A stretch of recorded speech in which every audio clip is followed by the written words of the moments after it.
Coming up on this week's A Lively Experiment, new developments in the aftermath of the disastrous trip by two state employees doing business in Philadelphia last year. And should students put their cell phones away during school hours? One district says a resounding yes.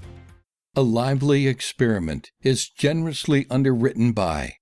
Hi, I'm John Hazenwhite Jr. For over 30 years, A Lively Experiment has provided insight and analysis of the political issues that face Rhode Islanders. I'm a proud supporter of this great program and Rhode Island PBS. Joining us on the panel, attorney and former state representative Mike Marcello, Boston Globe reporter and Rhode Island PBS Weekly contributor Steph Machado, and attorney and former House Minority Whip Nick Gorham. Welcome into Lively. I'm Jim Hummel. It is great to have you with us this week. We talked about it a lot last year, the so-called Philadelphia Fiasco, a trip by two high-level state employees seeking a contract to refurbish the Cranston Street Armory that left a trail of embarrassment and a resignation. Now David Patton, who claimed he was having a health issue at the time, has agreed to pay a $5,000 fine for a free lunch he took and more. The Ethics Commission's executive director said it had no ability to impose penalties for inappropriate behavior. So, Nick, it's hard to believe it's been a year. We talked about it a lot last year. Probably appropriate, but, there was so much more to this story that you wish you could hold people accountable for. Yeah, I wish you could drill down into what really happened, because it must be very interesting. But it's two guys let loose in Philadelphia who made fools of themselves and made our state look bad. And, their transgressions under the ethics laws, I think, are merely incidental to the trip. The trip was a disaster. And that's the really sad thing. They were trying to, work with a contractor to make some really good improvements in the Cranston Street Armory. And what a mess. Yeah, and the Ethics Commission said, their authority doesn't allow them to punish these former state officials for the sexist, racist remarks. So it was really narrow to the free lunch part of the trip, but there was obviously a lot more that went on in that trip that was problematic. And although David Patton resigned, so he lost a $175,000 job. I'm not sure where he is now. Yes. So ultimately, but Jim Thorson, who was the other guy there, he's challenging it. Did that surprise you? Yeah, very interesting. Yeah, he's basically saying that I didn't know my lunch was paid for, but yet they were sitting in a restaurant that had been closed, especially open for them. Somebody was paying for that. It's a weird defense. I do think that it was very interesting that one of the commission members, I think it was Judge Ritchie, made a motion to increase the fine to $10,000, but he couldn't get a second from the Ethics Commission. So I think that tells you that there was probably a little bit more to this story than what we probably know. But it'll be interesting to see if they do ever release the investigation notes to their findings, because I think that would be shed some more light onto it. Did they do that? They could. I think they can. I don't think I ever recall seeing that, where you would go in, or whether they would say $5,000. I mean, in the overall scheme of things, I think the largest we've ever seen, John Salona paid 30 years ago. I mean, sometimes you want to take a pound of flesh out of people, but you have to keep it within the confines of what the Ethics Commission has done over the years, right? Right. And I think the goal was a deterrent, right? To make sure that other officials aren't taking free things from state contractors and abusing this law. Right. Just as a side note, I was going to talk about this later on, Mike, but when we talked about it last week, there are proposed changes to the Access to Public Records Act. You were around when they did the balancing test years ago. That was my bill, yeah. That was your bill 10 years ago. It really was the access to public records and ultimately the Attorney General siding that got this whole story out. We might not even be talking about it. Yeah, I think the Attorney General's office needs to get some credit for actually, demanding that these things get released. It was their findings that said that these emails would need to be released. One of the exceptions to the open records law is that official communications between government officials in an email capacity not necessarily have to be released under the current statute, and I think that needs to be changed, because that's how most people communicate elected officials. Yes, and that's how most people communicate today. But I find that odd, because elected officials, but if you're between department heads or whatever, just regular public officials, you could get at it. Right, so if the email goes to the chief of staff, that's a public record, but if it goes to the governor, it's not. It doesn't make a lot of sense. It's nice to have tension between the Attorney General and the governor's office, because we learn more. Yeah. I mean, Norona's always been aggressive about forcing the executive branch, the governor's office, to disclose things. And I think it's been good for the public, to be honest. Yeah, it's a healthy little tension is it's a healthy thing. tension, and there's a lot of criticism of the fact that the Attorney General has the authority to handle APRA appeals, because so many APRA appeals are about police departments, and the Attorney General's office works so closely with police departments, so perhaps they shouldn't be handling those appeals. But so far we have seen a lot of cases where the Attorney General overturns APRA denials from the McKee administration. But Peter Nerona's not totally, he hasn't just gone, he's unpredictable because he turned down the request to waive the fees. Which we knew he was going to do under because the law allows the fees. And he's got to go by the law. We tried anyway, and he did ask the McKee administration to waive the fees, right. but he cannot require them to do so because the way the law is written is you have to go to court to waive the fees. And of course the legal fees for the Globe to go to court to waive the fees would be more than the fees. Let me just ask you from a process. So you were there 10 years ago, more than 10 years ago, when they did the balancing test, which is so key. We had a reporters panel on last week, and I asked Ed Fitzpatrick, who's part of the New England First Amendment Coalition, are they asking too much this year? They're like 47 changes. Should you look at a couple? Was the balancing test part of larger? It was part of the larger, but that was the main focus of the bill because we had decisions from the court that said any identifiable record to a personnel couldn't be released, and that was just completely outside of it. So we wanted to have that balancing test implemented, but that was the main moment. But we did have other reforms. I think the initial arrest report within 24 hours, that was part of that amendment as well. So, but that's huge. I use that every day. Yeah. But before you couldn't get that. Right. So that was one of the other. So thank you, reforms Representative Marcello. You're welcome. We appreciate that. Do you think they're biting off more they can choose because the governors? It's almost like a concerted effort. They've now lined up everybody and his brother saying, from the corrections to the Narragansett Bay Commission. I mean, everybody's saying we don't like these changes in APRA. Not surprising. Yeah, I mean, I think it's because they think it's going to create more work for them. I think the time frame has been shortened a little bit. I think the fees have been decreased. I think that we have to remember that this is not their government. This is the people's government. And that we have to get these records out. I mean, I think there needs to be some reform. They'll come to a compromise on it. They won't get everything they want, but they'll get some of it. And it's a good thing. It's been a decade since that law has been amended, and it needs to be looked at. Should be looked at every 10 years, frankly. Other representative, Mr. Webb? Oh, I think they should expand APRA. I think it's been a great law, and it's ironic, the agencies have their lobbyists up there lobbying against the disclosure of information, lobbying the General Assembly. It just seems absurd to me. This is a decision that General Assembly can make all on its own. They don't need to have lobbyists telling them why the Narragansett Bay Commission or anybody else shouldn't have to disclose things. It's our government. Of course. And look at Florida. They say, there's going to be legal issues.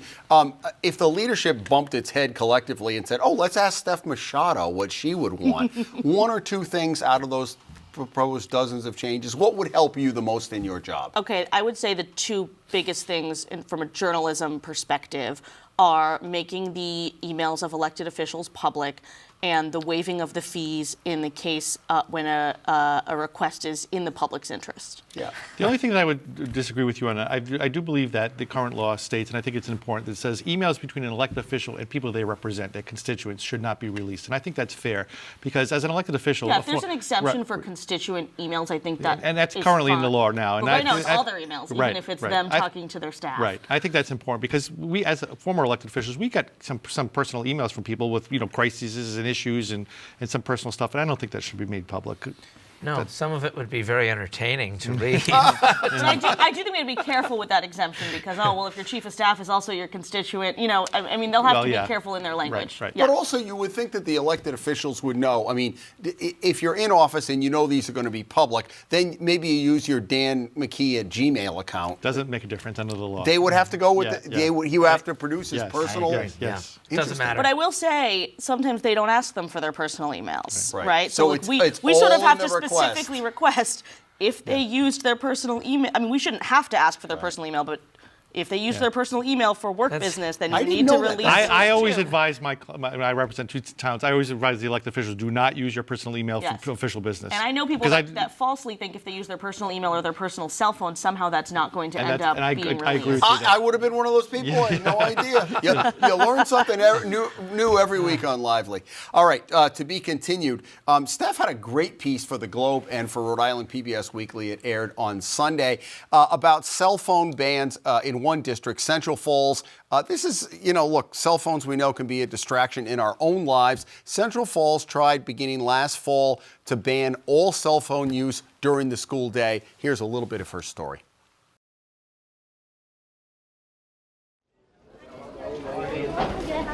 If something looks off about this hallway full of teenagers in 2024, it's that not one of them is looking down at a phone. At Central Falls High School in Rhode Island's tiniest city in the urban core, an experiment has been underway since October 1st. Life at this school changed forever on that day. That's when the school fully banned cell phones and other personal electronics like headphones and smartwatches, requiring students lock the devices in these pouches from the company Yonder for the entire school day. So I can't get in here. Yeah, you can only open it with Testing it a out. magnet. The pouches unlock with these devices, held by staff and also mounted on walls at the end of the school day. Dr. Dolores Davis Grant, a longtime English and drama teacher, says this was necessary. Cell phones were the scourge of this building. They were such a problem.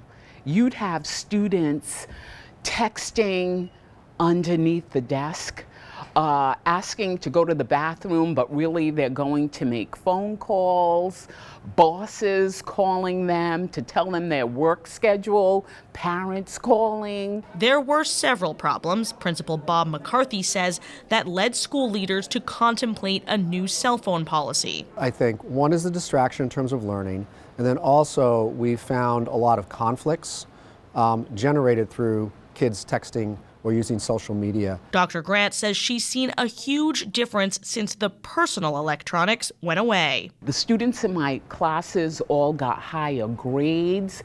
I feel like they were more communicative, looking me straight in the eye, talking with other students. I heard the chatter out in the hallways of students talking to each other, communicating in a lively manner. I really enjoyed that. That's one of the things that changed. To watch the entire story by Steph, you can visit ripbs.org/weekly. You watch this piece, Steph, and you think, why aren't more school districts doing this? Seems to work. I know not everybody's on board, but it seemed like it's working in Central Falls. Yeah, I mean, we'll see if there's sort of measurable results, but even just the anecdotal results that she describes of students being more engaged in class is huge. I think every district has its own needs. This district in particular, I mean, something that really struck me was how many people told me that the kids were getting distracted by their jobs that they have outside of school. And in this particular district, a lot of students have jobs on the weekend after school. They might actually be helping to support their families. And so to have your boss calling and saying, hey, can you pick up a shift? I'm trying to get you on the schedule, is really distracting from school. And so I think that's something that I hadn't thought of before reporting this story. Well, my wife teaches in Providence, and she said this, as did the folks on the show we just watched. It was a game changer. They started paying attention. They do that? Do they do that? They at her do that school? in Providence. Yeah, 360. Okay. And it's been very successful. I have one of the little pouches at home. Does she make you put your cell phone in? At the dinner table? She's asked me to climb into it and just stay there. Nick's wife says, I want your total attention. She's going to do this. Yeah, I am curious if those do it for the rest of the Providence high schools, because Yeah, it's a little bit expensive to buy them for every single student. Yeah, $27,000 for the district, right? That's Central Falls. Providence, Yeah, it would cost well- way more. Yeah. All I can say is when I went to high school, we had one payphone in the stairwell, and we used to line up to use it. So things have changed. I do think, I know that Smithfield's looking at a policy. There was an article in the local Valley Breeze this week about it. Look, as an adult, I find it distracting. You know, we're in court or and the phone rings or you're trying to text, or it is distracting. So I can imagine when you're trying to teach someone something that it would be very distracting. So, but I think it's important that each school district, fit their own little policy as to what their specific needs. I also think it's important that, I think parents have a legitimate concern about having to reach their kids, especially with all this, violence that have gone in schools. And I can see why a parent would want their student to have a cell phone at all times. There were two things that struck me that if you watch Steph's larger piece, one of the students you interviewed who liked this, he said, not using my phone in school encourages me or inspires me to not use it as much out of school. Right. I thought that was really interesting. It almost broke that habit. And that particular student, he was a freshman during the pandemic, so his whole high school life started virtually. And so now he's back in person, but he still had that habit of always being on his phone. And now that he puts it away, he realized that he likes it. And outside of school, in his social life or just in his regular life, he puts the phone away too, because he likes just the face-to-face interactions. I thought that was really interesting. The flip side is you interviewed the people in Lincoln, and they said, look, you got to live in the real world. So we can kind of, put the kids in a bubble here, but we feel it's important to teach them it's your responsibility. We have rules, you can't use it, but we're not going to put it in a pouch. And if you violate the rules, then there are consequences. Right, exactly. They decided to just start letting them use the phones outside of class. So that's, in the hallway between classes and in the lunchroom. I think they were frankly sick of going up to kids all through the lunch period saying, put your phone away, put your phone away, put your phone away. And they said, you know what? They're on break between classes. They can use the phones, but if they use them during class, we're going to enforce that. And so they said it's working for them. I think one of the reasons they went with the pouches is that the policing of the phones, that in itself was a major time-consuming project for every teacher in the short time they had to teach. And the pouch just was so absolute, and it immediately diverted all attention to the teaching. Right. It's so funny. Our kids just missed the tablet thing. They didn't get phones. Our kids thought, they made it sound like they were lepers. We're the only kids in our class who don't have cell phones. We waited till they were 7th or 8th grade. Yeah. And I remember my daughter, of course, talking to my wife and saying, when did you get your first cell phone? And my wife said I was 33 years old. They don't think. They don't know. Yeah. Yeah. There's a movement, wait until 8th, where a lot of parents are trying to band together to wait until 8th grade to give their kids a smartphone. But you got to get everybody on board, right? Yeah, I mean, you can give them a phone that's not a smartphone if you want to be able to reach them, just who's picking you up after school, that thing. But smartphones, a lot of parents are trying to say, we got to delay this. Mike, you were on a school committee. No, you just town council. Town council. Yeah. Oh, I thought you ran for school. I did committee. run for That's that. right. I'm sorry. I tried. I'm I tried. sorry. Thank you. Let me Fell give that a little short. Wow. Good work, Jim. I ran for Good speaker work. once too. Do you remember that? I do remember that. I heard Mike Marcello is going to be speaker. Then it was Nick Mattiello the next day. But we won't go down that. We won't go down that rabbit hole. I wonder why. All you have to do is show this Steph's piece to a lot of school committees, and I think they'd be on board. But I also think there might be pressure, like you said, from parents. No, I want to have my kids to be able to be. So, what would the pushback be from the school committees? Do you think? I think from teachers, teachers' concerns about that it's a lot to monitor and whatnot. So I think that the balance has to be found. But I do think parents have a legitimate right and a concern that they want to be able to be in touch with their kids, either for pick them up or God forbid something happens in the schools. I am curious if this was proposed somewhere like Barrington, whether there'd be like more pushback from parents that we didn't necessarily see in Central Falls. But I think there are parents who are texting their kids during the school day about things that are not necessarily urgent. Right. That's probably true. You think?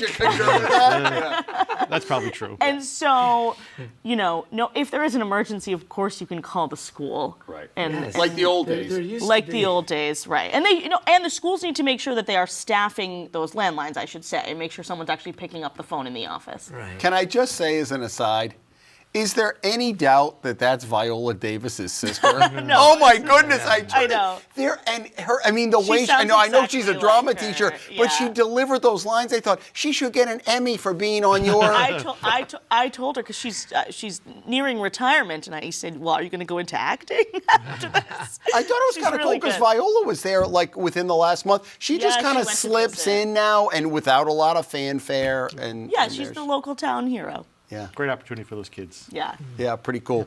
The Washington Bridge. What would a show be without talking about the Washington Bridge? Mike, we had you on, I think, shortly, one of the first shows of the year. You're the solicitor in East Providence. You're in Providence. I know Mayor DeSilva's been kind of under fire out there. Governor McKee talked about a day of reckoning coming. What do you envision as the day of reckoning? You know, I think the day of reckoning probably is going to be lawsuits, right? I think that's what he probably meant. I don't know if people are actually going to be fired. A lot of these contractors were hired to inspect it and the construction. There weren't many people who work for the state who were involved. They're mostly all contractors. But I think that it's probably going to be the day of reckoning will be lawsuits and monetary damages. I doubt people are going to be fired over it. I think if they were going to be fired, they would have been fired by now. So that's how I think the day of reckoning is. The $58 million we spent while it's in the river to discover, that's going in the river, that the taxpayers spent. And I don't go for the fact, only 20 of it or whatever was state money. We pay federal taxes in Rhode Island, so I consider the whole 58 to be, our problem as taxpayers. I thought Secretary Buttigieg's response was brilliant. Basically, like, wasn't this a waste of money? And he said, no, actually, it wasn't, because if we weren't spending and working on this bridge, we would have never discovered the errors that were there. And Unless you had an engineer who could just do it. And he misspoke about that because he said that the inspections caught the problem, which actually isn't true. The inspection said that the bridge was fine. It was the so-called young engineer who may actually be in his middle-aged, but who discovered the problem during the actual construction work. It's hard to believe there will be a reckoning within Rhode Island government, seeing as it's all one party so often and one team. I just, we'd be much better off in a situation like this if we had some party diversity in this state, which we really don't have. But the way it's set up, you have inspectors that are the contract. Ultimately, they answer to DOT. Doesn't the buck stop at DOT, regardless of what's going on in the field? You have to sign off at some point. Yeah, and my colleague Brian Amaral tried to ask at the news conference, the Day of Reckoning news conference. He said to Director Alviti, "When's your day of reckoning coming?" And he sort of pivoted to, "Here's all the great things we've done at DOT, and we fixed all these bridges." I am curious about whether Director Alviti might retire before this bridge project gets underway because of, his age. I don't want to age him, so I think he's early 70s. I think he's in his early 70s, and if he's not going to stay until the bridge opens in 2026 or beyond, does it make sense to have a new director before the project starts? That's going to be a decision for Director Alviti and Governor McKee to make. Would you agree with that? I think so. I think that's probably right. Now, Steph, during my television days, back in the dark ages, I had a news director who would have given me 2 days off if I got an interview with the young engineer. Just saying. I have emailed and called him so many times. Is it the guy who they named? It's either him or that's the supervisor of the young engineer. That's the whole point. They've got a muzzle on the poor guy. Yeah, I don't and know. he can't talk.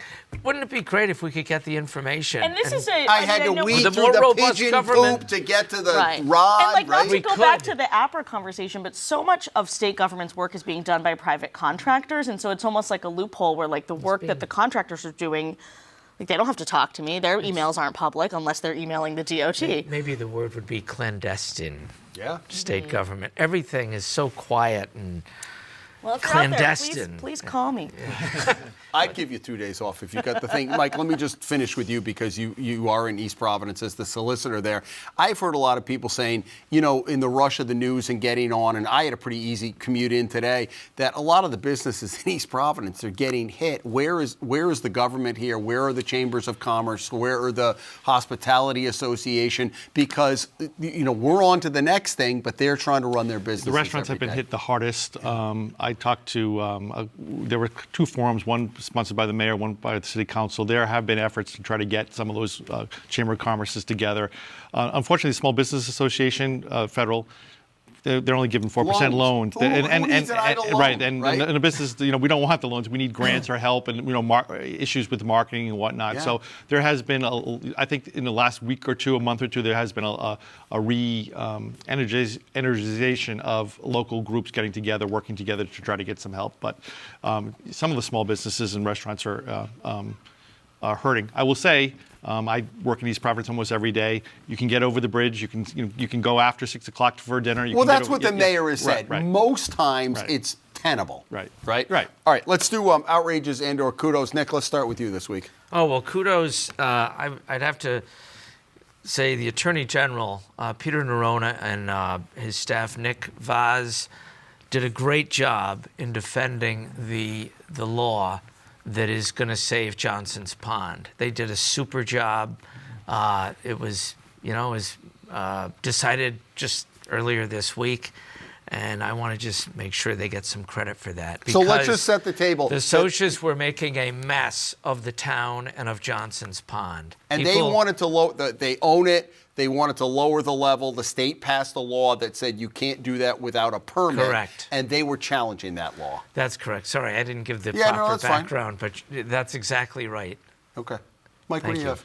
Mine is, I think this week, a company called Optimum Financial has announced that they have purchased or will purchase the 2 Fall River hospitals, St. Anne's and another. And I'm just a little concerned that a company called Optimum Financial will now be running the 2 hospitals in Fall River, and I think we might be seeing some of that here in Rhode Island as well. Yeah. Where have we come as a society that we have these financial companies now buying hospitals and running healthcare? But do you remember years ago, I think when Patrick Kennedy, that's how long it's been. Did you have any overlap with him, or No. he was way before? That's probably Nick. They were, you did have, I think you did have a little. Not Brian Patrick Kennedy, Patrick Kennedy, the congressman. Patrick Kennedy was in Congress when I was House Minority Whip. Years ago, they wanted to, don't have any for-profit hospitals come in, and then the dam opened, and that was the big thing on charter care coming in, and I think that's where healthcare is going. But I think it's a bad direct. It's almost like newspapers being run by hedge fund managers, right? Yep.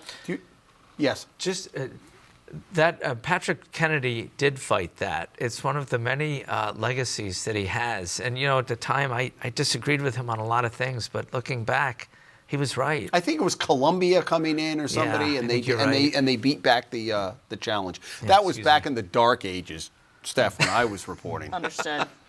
What do you have? We stepped on my outrage a little bit in our conversation about the APRA bill, but I just have to point out I guess I would call it dramatic irony of all of the state agencies coming out of the woodwork to testify against the bill when many of them have been found to have violated the APRA.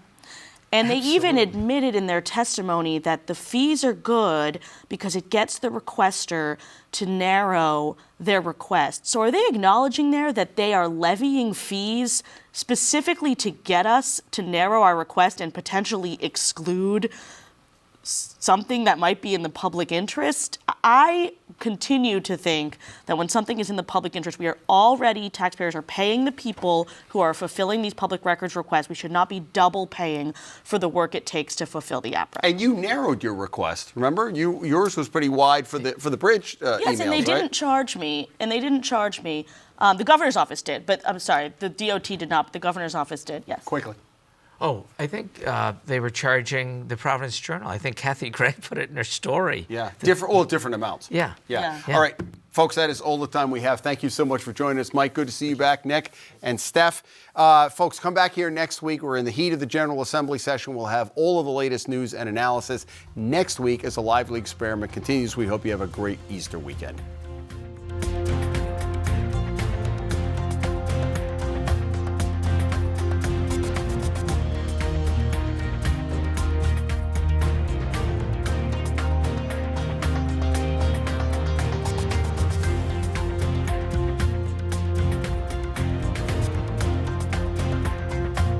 A Lively Experiment is generously underwritten by. Hi, I'm John Hazen-White Jr. For over 30 years, A Lively Experiment has provided insight and analysis of the political issues that face Rhode Islanders. I'm a proud supporter of this great program and Rhode Island PBS.